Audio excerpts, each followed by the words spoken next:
of the United States of America and to the republic for which it stands, one nation, under God, indivisible, with liberty and justice for all. Okay. Got several early risers today to join us, so thank you for all coming. Thank you for being here. We'll give Joe a second to get back to his seat, but I want to welcome today to join us here Emma Adlam from Baker Tilly, our financial advisor for the county. And we had tasked Emma and Baker Tilly with doing a preliminary review, a physical impact study to attempt to, as well as possible with the information known today, project what the impact of the recently enacted Senate Enrolled Act 1, what we've referred to as Senate Bill 1, the financial impact that may have on the county. So that was going to require a lot more detail and data than we had the ability as a council to do ourselves, and so we engaged Baker Tilly to do that study, and Emma has, I think what's fair to say is the preliminary report. We're going to get some more parcel level, really detailed data within a short time, but I think we can get a pretty good view of where we stand now with the higher level data. So I'm going to turn the floor over to Emma, and she can walk through her presentation. Good morning, everyone. Good morning. Good morning. Bright and early. Yes. Excuse me. As Alan said, I put together a presentation that I don't know. Do you see it on your screens too, or do you have to? Can we pull that up somehow? Do we have any way to get that? No. Okay. All right. Well, So apologies. you'll have to turn around and watch the screens behind you. So I put together a presentation that it starts with a summary of the legislative impacts, and then it goes into looking at two different models of the direct impact to Clinton County. But this past legislative session was fairly active with impacts to local governments. So I'm first going to talk about there's two main areas where I'll probably say Senate Bill 1, and I'll probably also say SEA 1. Those are the same bills. It was Senate Bill before the legislation was enacted. So there are two main impacts for SEA 1. One is on property taxes, the other is income taxes. So those are, of course, the two main revenue sources for the county. And so I'm going to get into a lot of detail, but just to kind of highlight, set the stage for the next several slides. Senate Bill 1, it increased automatic deductions for different property classifications. It increased the de minimis exemption for business personal property. It changed the calculation methodology for agricultural base rate. It eliminated something called the property tax relief of local income tax, which impacts your tax bills. For budgeting, the constraint that you're going to be operating with now, it limited the maximum levy growth quotient in 2026.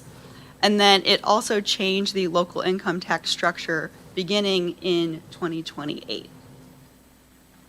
So this slide and the next slide, there's several years. It's about 6 years that these changes are going to be phased in, and so you don't have to read every single line here. But this just is a useful resource for you of what happens in what year, so you can try to piece. Okay, what are we focusing on this year? What's going to happen next year?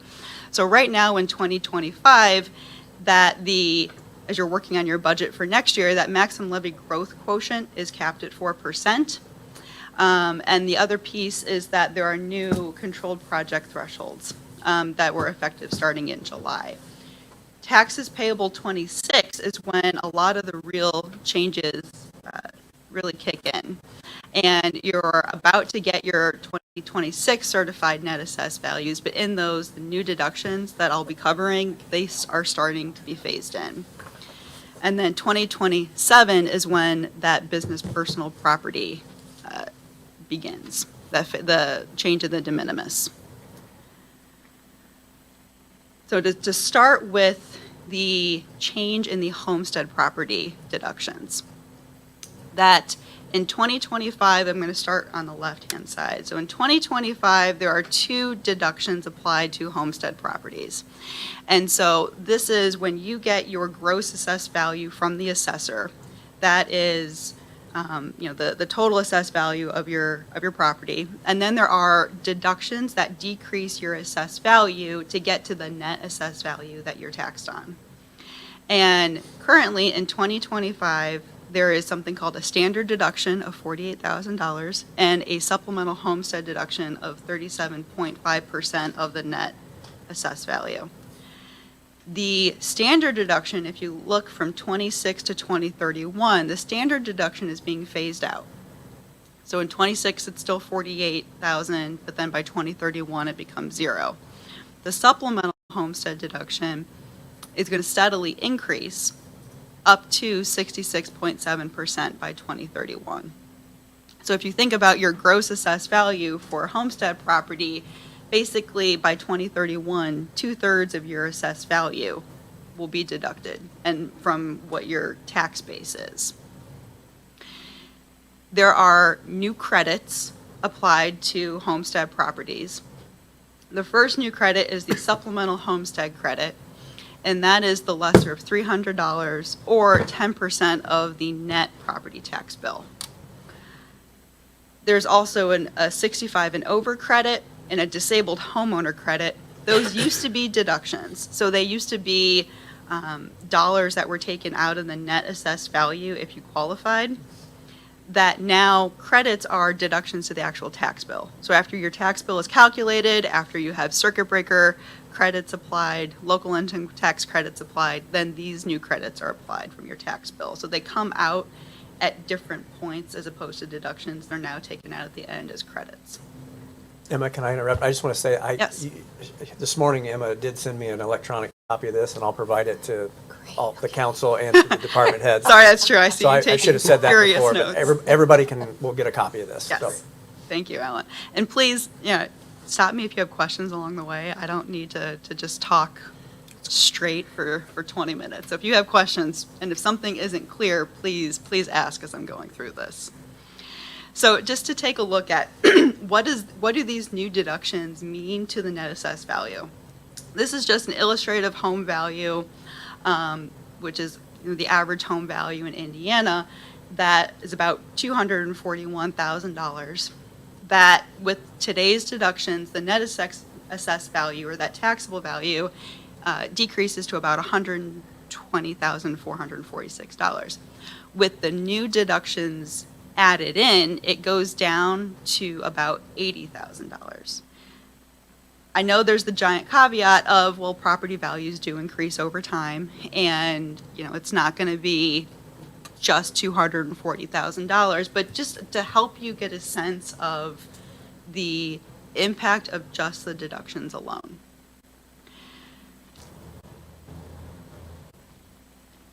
Moving on to 2% properties. So 2% properties are non-homestead residential.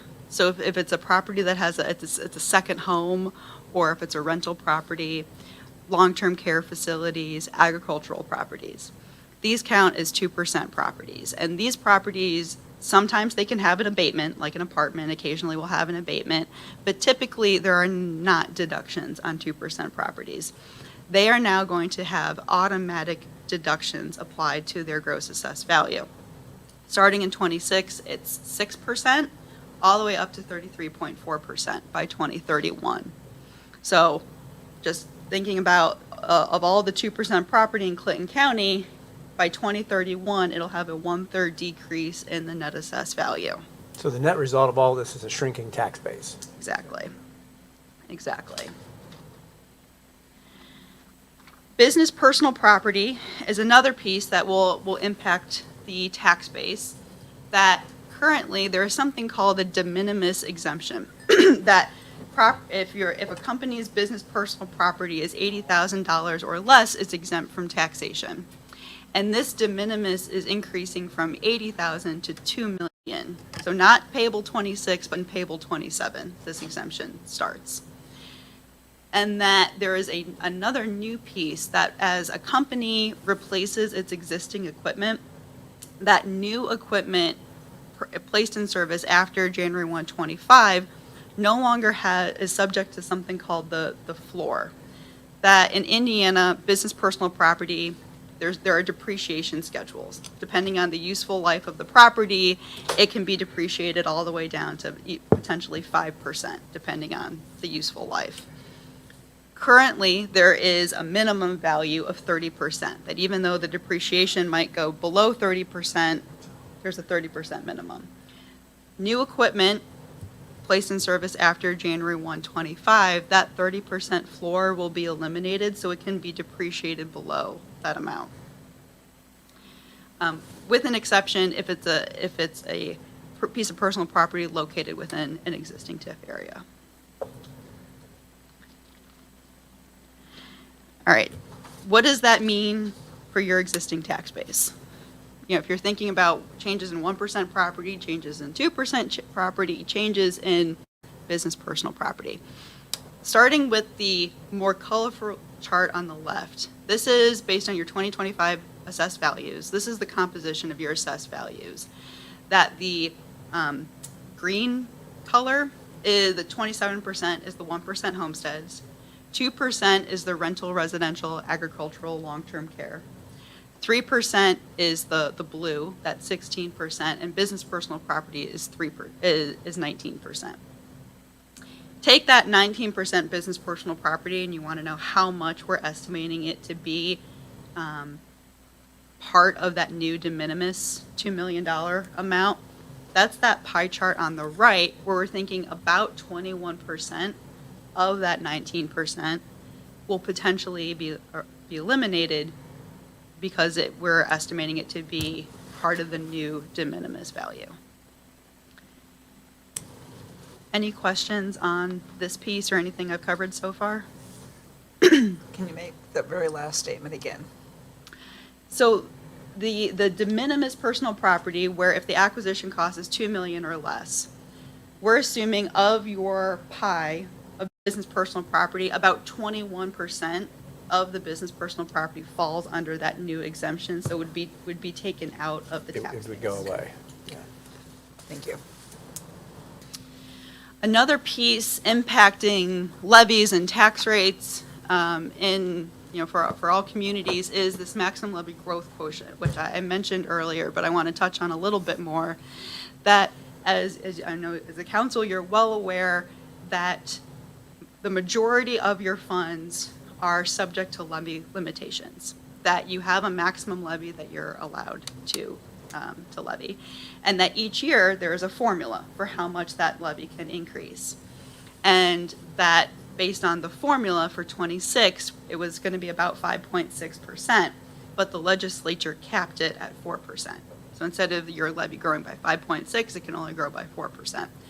They did something similar for 2025, that there was a 4% cap on your maximum levy in 2025. And that currently in legislation, the maximum levy is going to revert to the current formula after 2026.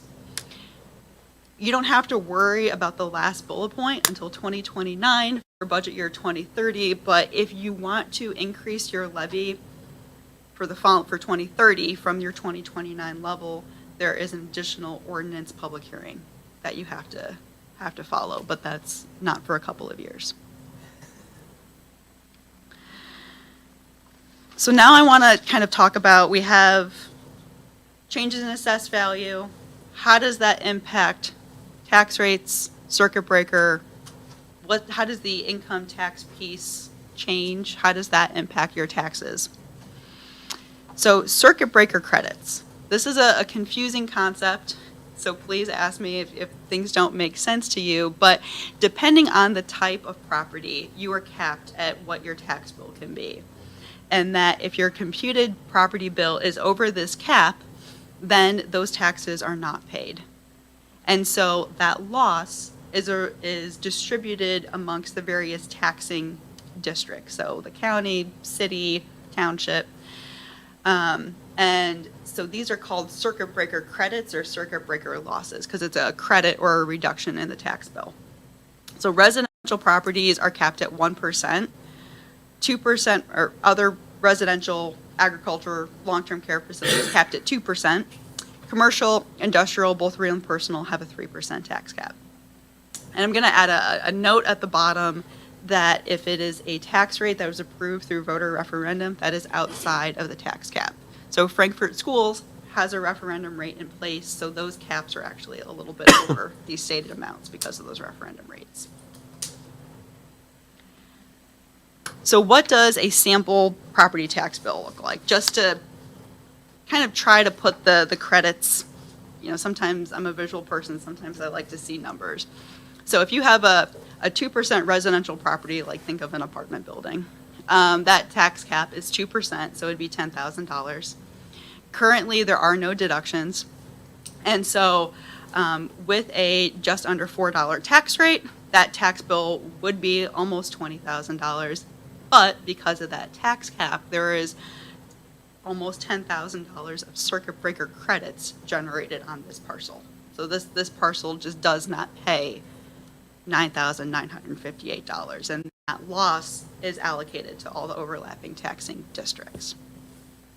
So if you're thinking about, okay, if there's downward pressure in net assessed value, there's an inverse relationship in net assessed value and tax rate. So if your net assessed value has downward pressure, there's upward pressure on tax rates. If this property is at the tax cap and there's upward pressure in tax rates, that would just generate an increase in circuit breaker losses. It does not actually generate increased taxes that the taxpayer is paying. Now, there's a piece to the circuit breaker calculation called property tax replacement credit. So currently Clinton County has a 0.5% income tax dedicated towards property tax relief. And this is a credit that appears on property tax bills that reduces the gross tax bill that a property owner has to pay. And so therefore it reduces the circuit breaker credits, which I'll show an example on the next slide. That currently of the 0.5%, the county has separated into being applied to reduce different types of property bills. So the 1% property tax cap, the income tax pays 3.0267%, very specific, of that tax bill. For properties assessed at the 2% tax cap, it's 11.2135% of the tax bill is paid from income taxes. And then residential properties, it's an additional 23.7768%. These credits expire following 2027. So what do all those mean from this example apartment that I just showed? So we have on the left-hand side that without property tax replacement credit, so that almost $10,000 circuit breaker losses. That same parcel on the right-hand side, based on the current allocation of property tax replacement credit, almost $7,000 of this tax bill is paid from income taxes currently. And so the net tax bill is brought down to just under $13,000. So the circuit breaker credits are actually only $2,975 instead of $9,958. So you can see the impact of the income tax paying a portion of this tax bill, and that is reducing the amount of circuit breaker credits that are distributed to the overlapping taxing units. Any questions on the concept of circuit breaker or property tax replacement credits? Makes sense. So I'm going to move into the two different models and looking at what this means for Clinton County. Their first model was prepared by Legislative Services Agency, or LSA, that was prepared right when Senate Bill 1 was passed. And so they use the best data they have at the time. So they built in the de minimis exemption that was in place when Senate Bill 1 was passed. It was slightly modified a week later by House Enrolled Act 1427. The only difference was the year the de minimis comes into play. They included the new homestead deductions, the new 2% deductions, the new homestead credits. They assumed that the maximum levy growth reverts back to the formula in 27 and 28, and they accounted for the expiration of the property tax relief lit in 2027. So this, excuse me, This is a chart version of LSA's data, where each column represents the gross levy for the county. And we have 22 through 25 actual, 26 through 28 is estimated. So if you look at 22 through 25, your gross levy is the full column, but you lose a little bit each year in circuit breaker credits. And so that's the gray top piece of each column. And so purple is the net levy, or the actual dollars that the county received. And so LSA looked at 26, 27, 28, where purple is their estimated net levy, so how much you're estimated to receive. And then the blue is the estimated reduction from pre-Senate Enrolled Act 1 net levy. So without SEA 1, it would be, the purple would be the blue and the purple combined. So it's still showing an increase in levy. It's just not as big of an increase as you would have received without the new legislation. So we looked at the same information, but in a longer time frame, because as you see, LSA's data ends in 2028, but these deductions are phased in through 2031. So what does that mean for Clinton County going forward? As Alan alluded to, we're working on an in-depth parcel level analysis for you all, because all of these credits are really determined per parcel. You know, what taxing district do you sit in? Are you 1% property, 2% property? Do you have 1 and 2% on the same property? So while we're still working on that, because it's very complicated, this is a higher level look, making some more general assumptions. So don't take these numbers as specific numbers. It's more showing you the directional impact. That we made a lot of similar assumptions. We made assumptions for the new deductions being built in, the de minimis change in business personal property, the expiration of the property tax replacement credit. One difference from LSA's model is that we assume the maximum levy growth factor would continue to be capped at 4%. Just to be conservative, and that there is history of the General Assembly capping the maximum levy. They did it last year, they're doing it this year. Potentially, they will continue to cap it going forward. And then we allocated circuit breaker credits going forward based on the current allocation in 2025. We did account for the expiration of, you have a general obligation bond that expires beginning taxes payable 27. We did factor in the decrease in the tax rate from that bond being paid off. And so from all of these changes, this chart shows historical and illustrative net assessed values. So 22 through 25 is historical, 26 through 31 is our estimated looking forward. So there's some decreases in 26 and 27, as these deductions are really phased in, and then we are assuming a little bit of growth going forward. I will say an important point is we assumed a 6.5% annual real property growth factor based on historical county-wide averages. So that's just all a kind of across the board growth increase. So we are showing a little bit increase in your net assessed value, but while we're assuming a 6.5% increase in your gross assessed values, there are all these new deductions being applied, so that somewhat offsets the growth that you would have seen. So with that, slightly decreasing net assessed value, we're assuming stagnant, a little bit increased tax rates for the county tax rate, holding, everything else constant. The reason that 26 and 27 look very similar is really because that general obligation bond levy would be paid off, and we're not showing it being replaced. And then after that, there's some upward pressure from the new deductions compared to the levy growth that we're assuming. So what does this look like putting it all together? This is that same type of chart as we had for LSA, but it goes out through 2031. So we're showing 22 through 25 actual, and then 26 through 31, purple once again is the net levy, gray is the estimated circuit breaker credits, blue is the estimated supplemental homestead credit. So similar to LSA, you're not showing a decrease in your net levy. It's still a growth, it's just not as much of a growth as you would have had without these changes. So I'm almost done, I promise. So the last couple of slides I want to touch base on is the local income tax, because you can't talk about the change in your fiscal health without talking about. Before you go to income tax, can you Yes. go back to that last?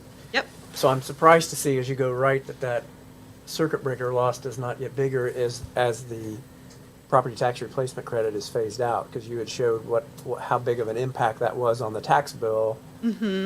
So I think there's a couple of reasons for why that in that example tax bill, that's based on current, 2025 values, but that 2% property has deductions being phased in, so that as the deductions are being phased in, they the bill. are, yeah. The bill's coming down. Yes, their tax bill is coming down because of those deductions. Okay, that So makes they're sense. they're slightly offset from one another. Okay.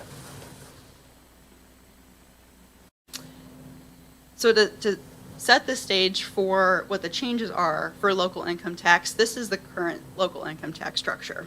There are a lot of different buckets, and so there's a lot going on this slide, but I'm going to start from the top and work down.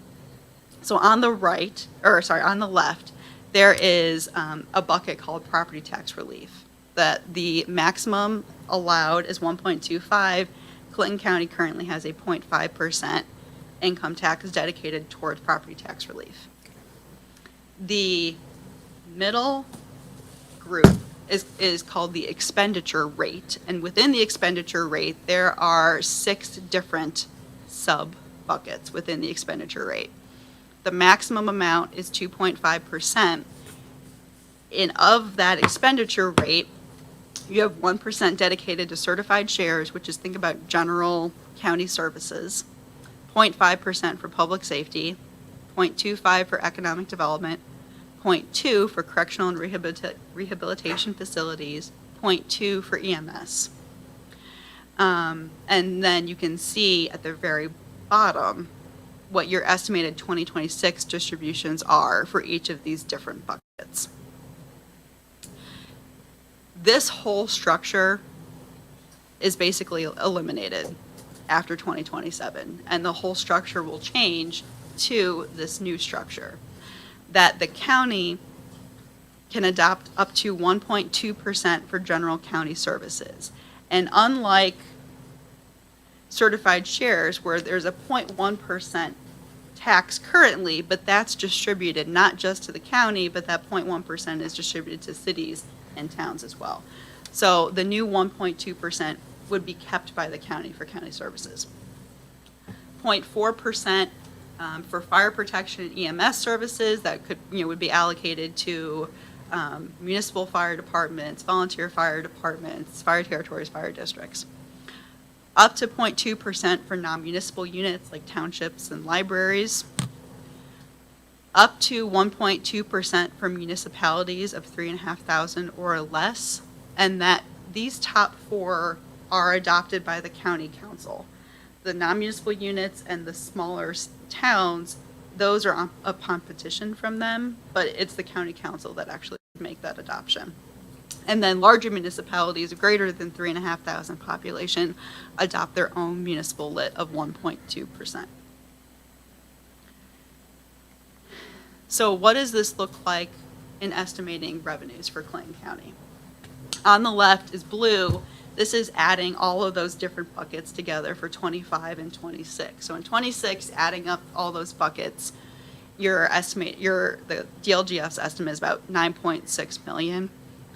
From estimate to certified, unless a rate changes, I really don't expect this 9.6 number to change. So next year you'll get about 9.6 million. And then I showed illustrative different income tax rates up to that maximum 1.2% for the county services lit. So I show 0.5% would generate about 4.4 million, 1% about 8.8 million, 1.2% about 10.6 million. So compared to other units, you at least can replace the revenue that you're losing, which certain municipalities with their 1.2% municipal lit, they quite possibly cannot replace their lost revenue. So at least the 2026 lit number is less than the 1.2% estimate. So you most likely, unless something drastic happens to the adjusted gross income in Allen County, you can probably replace the revenue that you're losing and possibly even gain a little bit. And that is my last slide, so I'm happy to answer any questions. Save the best for last. I gotta end on a slightly positive note. I'm really surprised to see that net levy was Yeah. still continuing to rise even a little bit going out. That surprises me. I think it's because not all of Clinton County is at the tax caps. So while, yes, the city of Frankfort taxing district has a high tax rate, some of your other townships and other parts have such a low tax rate. I think that helps. I think that we were showing historically you have, I think I said like over 6% growth in assessed value, but only a 4% in levy. So as your assessed value, is increasing a little bit more than your levy, that slightly offsets those changes. But until we look at the actual parcel level estimates, it's a little hard to say specifically. If you'd go back to that last slide on the income tax numbers, the 2026 lit revenues, that number would include our current EMS lit. Yes. And this number on the 1.2%, we could do an additional amount beyond that for EMS, correct? Under There the new is structure? There is some uncertainty of that EMS, that fire EMS rate, if counties could keep a portion of it. Based on the wording in the current lit statute, it's unclear if counties could keep a portion of that 0.4%. Well, if it says EMS and the county provides the EMS service, they would have to be able to keep a portion of it, would they not? I'm just, just in talking with attorneys, it's a little, hopefully they'll clean it up in the next session. They're supposed to make some changes. So that's something we need to provide feedback to legislators on. Yes. But that's why you chose to not show that as an additional source beyond that. Exactly. I got you. Because it's Okay. to be conservative, and there's some question about, yes, it says fire or EMS, but there's some question of the way it's worded, if you could actually keep any of it. Are you aware of any discussions at the state level about, and maybe Clinton County is very unique, I don't know, but we have an interlocal agreement to fund our central dispatch department using, with the city, the towns, and the county giving a portion of their public safety lit, all committing that to the joint funding of central dispatch. When that public safety lit goes away, was there any thought given or any discussion that you're aware of grandfathering those types of agreements or somehow keeping them in place so that we don't have to herd the cats again to? I have not heard that. I will ask some of the other partners who work with other counties, but I haven't heard anything about grandfathering in agreements. Okay. I'm concerned about that one. I'll make a note to look into that just to see, but I haven't heard of it. Okay. Other questions? I have kind of a specific question. The CCRC, they put in a property, they're trying to get property taxes from CCRCs that are nonprofits. If they have Can you initial define CCRC? Yeah, I'm not familiar with that. continuing care retirement community. Okay. So they put in the legislature they want to collect property taxes, and it's a nonprofit. Okay. Like we have Wesley Manor here. Wesley Manor is part of a large group. There's like 12 properties around, and the people will pay. They're saying that the CCRC will pay property tax if they have an entrance fee of over $500,000. Okay. So then my question is, an entity like Wesley Manor is part of something bigger. So does the bigger have to pay property tax for all of their units around? Or, I don't know the answer to that, but I can add it to I mean, my. that would make a difference in the property taxes in Clinton County.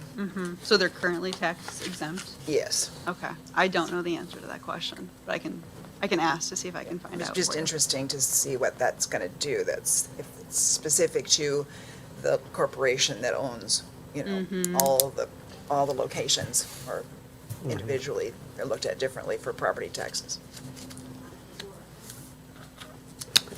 Emma, one thing that I might want you to follow up and look at with those numbers as a baseline is, I know that the county has an option to pass, there's a newer version, I don't think you had it on a slide, but my understanding is there's a newer version of that property tax replacement credit. There's a new option or a new, It is I think it maybe for- only applies to for the county rate. homestead, for homestead properties, and it goes through 2027. So this new rate will expire while, at the same time, Oh, okay. it does I not. thought it was to replace that one. that It was- doesn't. It also Okay. has an expiration date. Okay. So that's why I didn't focus on it too much, because you already 'Cause have. we already have the one. Okay. Income tax. Okay. Clear as mud to everybody? Thank you. Okay. Like I said, Emma sent me that presentation this morning. I'll forward it to all of you so that you have that. I would print it out, stick it in your budget file, keep it as a handy reference because it'll certainly apply in the future budget years. But that was the first time we've been able to see numbers going out to that 2031 timeframe because LSA, as Emma had indicated, only had projected out to 2028. And I was really nervous about those The next number. those last 3 years. So I feel some sense of relief from the county perspective on how that all looks for us. Emma, thank you for making the drive. If there's no other questions. Auditor office, anything? Feel good? Okay. All this gets to go to through your office I and for know. implementation, so want to make sure you're comfortable. All right, well. we will- Safe drive back. We've got a few minutes. I had allowed this entire hour before the regular meeting to discuss this, but I'm going to take advantage of the few minutes, and I want to go over a couple of things, as big picture budget things, before we get into the departmental reviews. And just to kind of give us some parameters, we talked a little bit in this presentation about the growth quotient being capped at 4%. So what I did was if you take last year's property tax revenue and increase by 4%, we would have an additional $320,985. So let's call it $321,000 additional levy available to us. The increase in the certified shares, Emma mentioned that would be the $3 million number. It's $119,333 above the current year. So we have those two on the plus side as additional resources available. However, offsetting that, and working with Treasurer Gina Bretnocker, we're projecting a little bit here about the Fed is looking like they're going to begin reducing interest rates. That flows right through to what we get on our deposits. So we're expecting interest income to be down $300,000 for next year. So altogether, this is the first time we've had an interest income number go down in several years. But taken all together, that would leave us with a net of only an additional $140,300 of additional revenue beyond what we were getting in the current year. So that's the number against which we measure all of the additional increases to the spending side, which would include any potential raises, any just cost increases due to inflation for supplies and materials.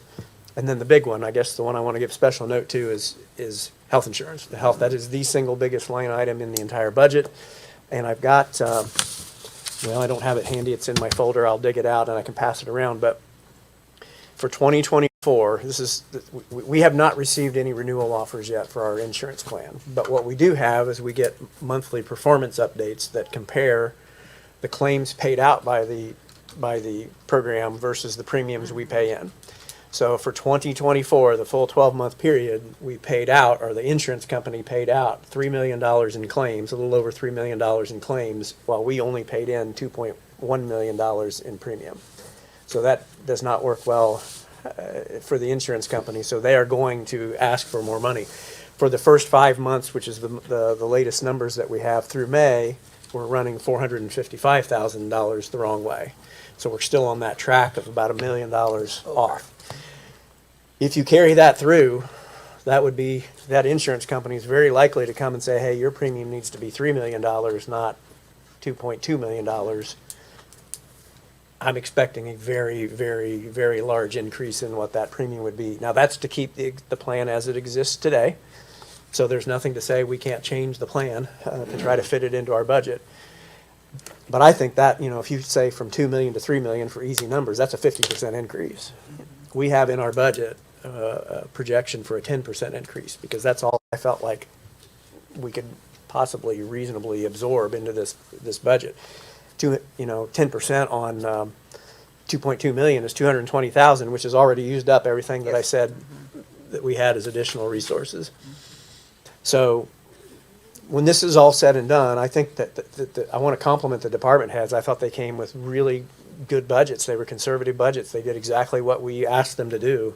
But we still may have some tough choices. So that's all independent of all of these impacts that we're talking about. This is just revenues and expenses and, where we look on trying to balance a budget. So we don't have to assume that we're going to, there are things we can do. We can change the plan design. We can increase deductibles. We can have a little bit less rich plan to try to get it down to fit into our budget. We can change the allocation of how much the county pays and what the employee pays. Our employees currently pay between 5 and 10%, depending on whether they're in the wellness program or not, because we give a credit for someone being involved in the wellness program. There are different types of plan offerings that we could even look at. There is an offering that would allow us to give a set amount of money to the employee, and the employee goes to the marketplace and buys their own insurance. So when we get those official numbers back on what the renewal will be, and we start to have the real scope of the problem, then we can start coming up with what those would be.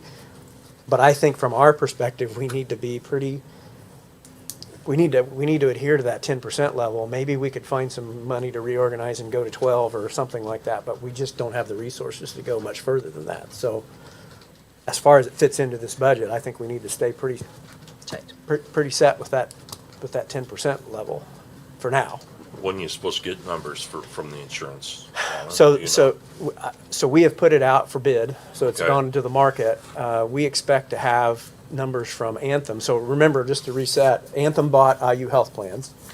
So the health plan that we are on this year as an IU health plan will not exist after 12/31. So we're anticipating the renewal will come from Anthem, and last year's Anthem quote was plus 49%, looking at those numbers that we were just talking about. So I think we'll get the numbers from Anthem first, because they have access to all of our data. I'm not sure when we're going to get the renewals from the rest of the marketplace. So we're hoping to get United Healthcare, the other major players, that we'll get those. But the insurance committee is going to meet on the 26th, and we're hoping to have the numbers by then. I'm not sure we will. So it is possible, Todd, that we may not know the numbers before we would adopt in October, which is part of the reason that I say we better be comfortable with what we're willing to put in the budget, and then that puts the onus on the insurance committee to find a plan that works within that budget. Wowza. Yeah, this is going to be a tough one. So I just wanted to say all that at the front, because that's kind of the context within which we're going to review all of this. And I wanted, for the benefit of the department heads that may be here or watching online, to know the bigger picture outside of just their budgets as to what we're looking at overall.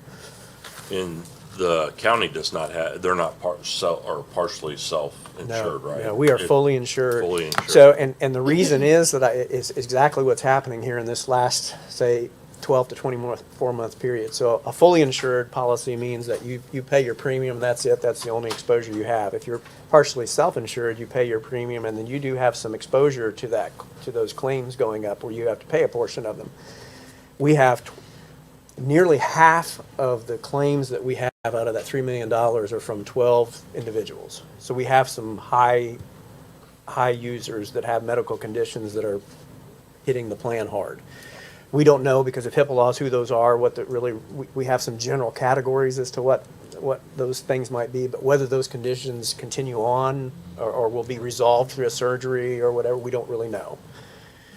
So our hope has been all along that we would see that this has been an unfortunate time period where we've had a bubble and that some of those things would get resolved and we'd go back down to where we had trended historically. But so far through 2025, we have not seen that reduction start yet, which is why I'm just, the insurance company's seeing the exact same thing and they're going to say, hey, until proven otherwise, we have to assume this is your new baseline and we're going to charge you accordingly.